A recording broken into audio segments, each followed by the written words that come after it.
You were born into a country that worships youth, and you aged in front of it like a time lapse no one could look away from.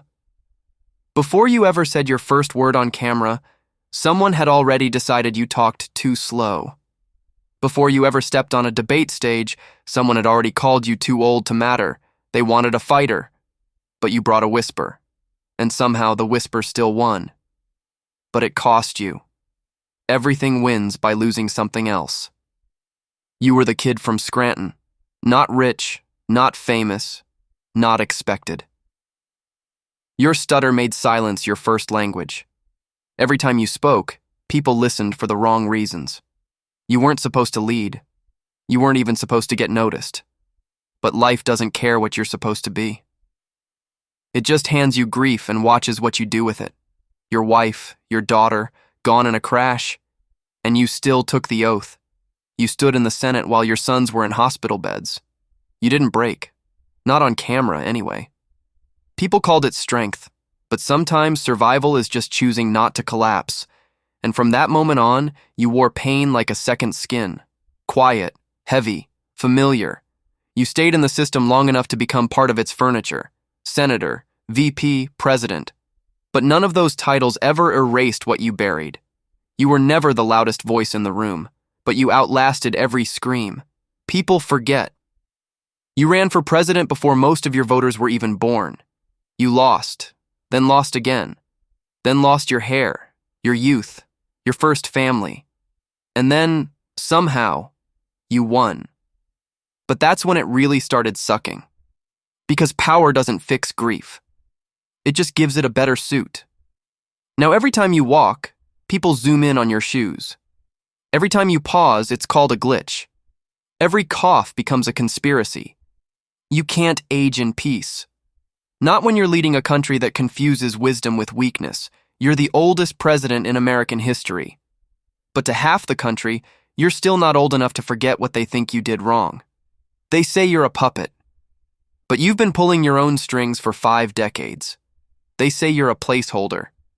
But you've been here long enough to outlive most of the people trying to replace you. You walk into rooms with decades of experience, and all they want is a soundbite.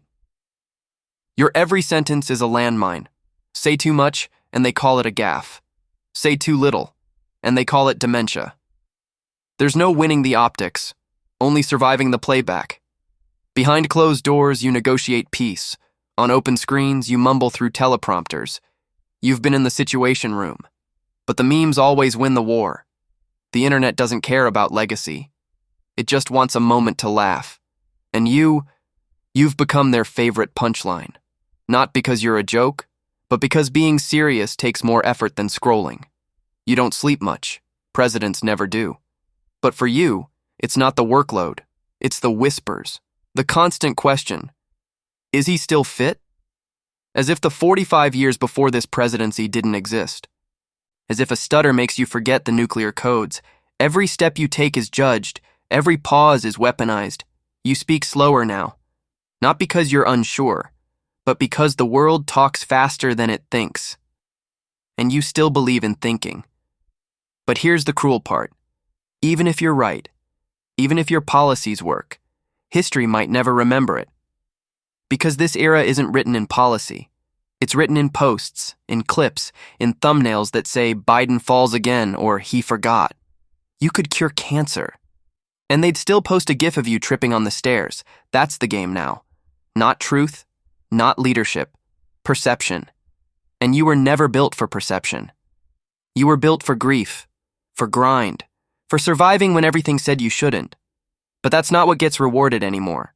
Not resilience, not quiet dignity, just sound, just noise, just the next big scandal that fits into a TikTok.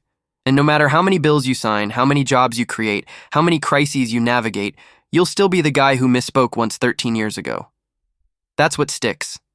That's what spreads. And yet, you keep going. Because quitting never felt like an option. Not after what you've lived through. You buried your children. You rebuilt your family. You stood beside a black man and helped make history. You lost your son again. And still, you stayed. You didn't chase the crown. It fell in your lap during a crisis. You were plan B, the safe choice, the calm after the chaos. And people thought that meant weak. But only someone who's lost it all can lead without fear. You've already faced the worst the world can offer. What's a bad headline compared to that? The truth is, you don't need this. You could have retired rich, disappeared into a quiet Delaware sunset, but something in you still believed that stability was worth fighting for. Even when the fight didn't want you. Even when they called you senile, slow, boring, you still showed up. You always did. Because leading isn't about being perfect. It's about showing up when no one else will. And maybe that's why it sucks to be born as Joe Biden. Because no matter how much you endure, how many times you win, how deeply you serve, you're still never enough.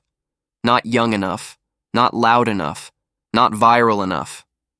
You're a man in a world that's forgotten what men like you were made for. You don't trend, you don't clap back, you don't perform, govern, you endure, you outlast. And in the age of noise, that feels like failure. But one day, long after the hashtags are gone, long after the memes fade, the silence will remember you. Not for how you spoke, but for how you carried everything. For more faceless stories, forgotten truths, and cold portraits of lives we think we understand. Because sometimes, surviving is the story.